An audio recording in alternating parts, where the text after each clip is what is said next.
मन को शांत करने का तरीका। बहुत समय पहले की बात है। बिहार के राजगीर नामक गांव में एक व्यक्ति रहता था जिसका इस संसार से मन भर चुका था, जो इस संसार के मोह माया को त्याग देना चाहता था। उसने एक दिन यह फैसला किया कि वह अब इस संसार की हर मोह माया को त्याग देगा। उस व्यक्ति ने सन्यासियों का जीवन को देखा था और उसने अब यह तय कर लिया था कि वह अब एक सन्यासी की जीवन व्यतीत करेगा। वह तुरंत अपने घर के पास में रह रहे एक बौद्ध भिक्षु के पास गया और उनसे कहा, मुझे एक सन्यासी जीवन जीना है। मैं इस संसार की मोह माया त्याग को देना चाहता हूं। इस पर वह बौद्ध भिक्षु उस व्यक्ति से पूछते हैं, क्या तुम सच में सन्यासी की जीवन जीना चाहते हो? इस पर वह व्यक्ति बौद्ध भिक्षु से कहता है, जी हां, मैंने यह निर्णय लिया है कि अब मुझे इस संसार की मोह माया को त्यागना है। उस व्यक्ति की बात सुनकर बौद्ध भिक्षु कहते हैं, ठीक है, लेकिन तुम्हें मेरी एक बात माननी होगी। इस पर वह व्यक्ति कहता है, मैं आपकी सारी बातें मानने को तैयार हूं। तब बौद्ध भिक्षु उस व्यक्ति से कहते हैं, आज के बाद तुम मुझसे कभी नहीं मिलोगे। जब मुझे तुम्हारी जरूरत होगी मैं खुद ही तुम्हें बुला लूंगा।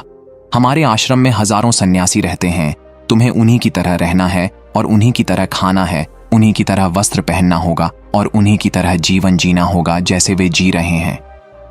इस पर वह व्यक्ति कहता है, ठीक है गुरुवर, मैं तैयार हूं। इतना कहकर वह बौद्ध भिक्षु को प्रणाम करता है और वहां से आश्रम की ओर चला जाता है।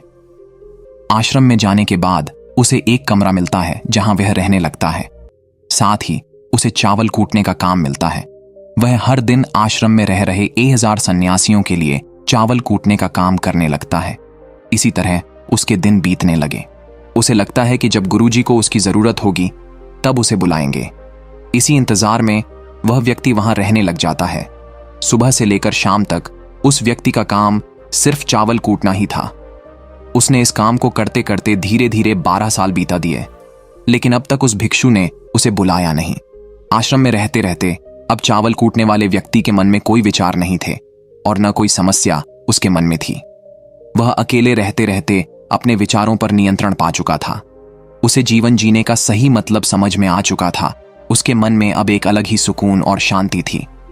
12 साल बाद बौद्ध भिक्षु काफी बूढ़े हो चुके थे और उन्हें लग रहा था कि अब उनका अंतिम समय आ गया है और उन्हें अपना एक उत्तराधिकारी चुनना होगा। इसलिए उन्होंने पूरे आश्रम में घोषणा करवा दी, जो कोई भी उत्तराधिकारी बनना चाहता है वह देर रात मेरे कमरे के बाहर 4 पंक्तियां लिख कर जाएगा और उसे उन पंक्तियों में बताना होगा कि जीवन जीने का सही तरीका क्या है और इस जीवन को किस तरह से जीना चाहिए। इस जीवन का सत्य लिखना होगा, लेकिन एक बात याद रखनी है, उसे अपने अनुभवों के द्वारा लिखना होगा। किताब में कहीं सुनी हुई बातों को नहीं लिखना है या किसी से नकल करके भी नहीं लिखना है। जो भी यह बताने में सफल हो जाएगा वही मेरा उत्तराधिकारी होगा। आश्रम में जितने भी लोग रहते थे वे सब उस बौद्ध भिक्षु का आदर करते थे और उन्हें कोई भी धोखा नहीं देना चाहते थे। सभी भिक्षुओं की इच्छा थी कि वह उनका उत्तराधिकारी बने, लेकिन कोई भी इस काम को करने को तैयार नहीं था। उन 1000 बौद्ध भिक्षुओं में से एक विद्वान बौद्ध भिक्षु बहुत ही हिम्मत जुटाकर अंधेरी रात में दीवार के बाहर लिख दिया कि मन एक दर्पण की तरह है, उसमें धूल जम जाती है, उस धूल को साफ कर दो तो सत्य अनुभव का अनुभव हो जाता है। उस बौद्ध भिक्षु के कहने का तात्पर्य था कि हमारा मन दर्पण के समान है, जिसमें अनेक विचार और कलंक रूपी धूल जमे हुए होते हैं। जब हम अपने मन को साफ करते हैं तो हम सत्य का अनुभव करते हैं, अर्थात जब हम अपने मन की धूल को हटा देते हैं तो हम सत्य को अनुभव करते हैं। यह 4 पंक्तियां उस शिष्य ने बड़ी हिम्मत जुटाकर अपने गुरुवर के कमरे के बाहर लिख दिया।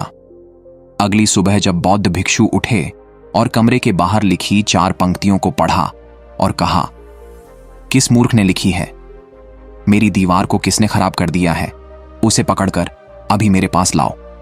जब आश्रम में सभी लोगों ने पता किया तो पता लगा वह विद्वान शिष्य उन पंक्तियों को लिखने के बाद रात्रि में ही उस आश्रम को छोड़ दिया था, क्योंकि वह विचार उसके अपने नहीं थे और विद्वान शिष्य ने जाते जाते अपने कुछ मित्रों से कह दिया था, सुबह अगर गुरुवर को मेरी 4 पंक्तियां पसंद आई तो मेरा पता बता देना, और अगर इन 4 पंक्तियों को पढ़ने के बाद गुरुवर गुस्सा हो जाए तो तुम सब मेरा पता उन्हें कभी भी मत बताना। आश्रम के सभी लोग चिंता में पड़ गए कि कितनी अच्छी पंक्तियां तो लिखी हैं उससे, फिर भी गुरुवर को अच्छा क्यों नहीं लगा। सभी कह रहे हैं कि चलो देखते हैं गुरुवर को ऐसा उत्तराधिकारी कौन मिलेगा जो उनके सवालों का सही जवाब उस दीवार पर लिख सकेगा? कौन होगा जिसके पास इससे भी अच्छे विचार होंगे? कुछ लोग चावल कूटने वाले व्यक्ति के कमरे के बाहर इन सब बातों को कर रहे थे। चावल कूटने वाला व्यक्ति उन सभी बातों को सुनता है और जोर जोर से हंसता है। लोग उससे पूछते हैं कि इसमें हंसने वाली क्या बात है? तुम्हें इसमें क्या गलत लगता है? गुरुवर सही तो कह रहे हैं, ये किस नासमझ ने लिखा है? इस बात को सुनकर चावल कुटने वाले सन्यासी पर गुस्सा हो जाता है। उस चावल कुटने वाले से कहते हैं, तुम्हें क्या पता? तुम तो 12 सालों से सिर्फ चावल कूटने का काम कर रहे हो। तुम्हें किस बात का ज्ञान है? न तुम्हें शास्त्रों का ज्ञान है और ना ही गुरुदेव ने तुम्हें ज्ञान दिया। अगर तुम्हें इतना ही ज्ञान है तो तुम ही क्यों नहीं अच्छे शब्द बता देते? वह व्यक्ति हंसते हुए कहता है, ठीक है, जरूर बता दूंगा, लेकिन मैंने इतने सालों से लिखने का अभ्यास नहीं किया है, तो लिखना मैं भूल गया हूं। मैं बातों को जरूर बता दूंगा, लेकिन किसी को मेरी बातें लिखनी होंगी। और यह भी याद रखना है कि मुझे उत्तराधिकारी बनने का कोई शौक नहीं है। इस पर वह लोग कहते हैं, ठीक है, बताओ क्या लिखना है? तब वह व्यक्ति कहता है, लिखो, कैसा दर्पण कैसा धूल, ना कोई दर्पण ना कोई धूल, जो इसे जान लेता है वह सत्य को प्राप्त कर लेता है। इसका तात्पर्य यह है कि एक व्यक्ति जो अपने मन की पवित्रता को समझता है और जो अपने अंदर की धूल को हटाता है वह सत्य को समझ लेता है।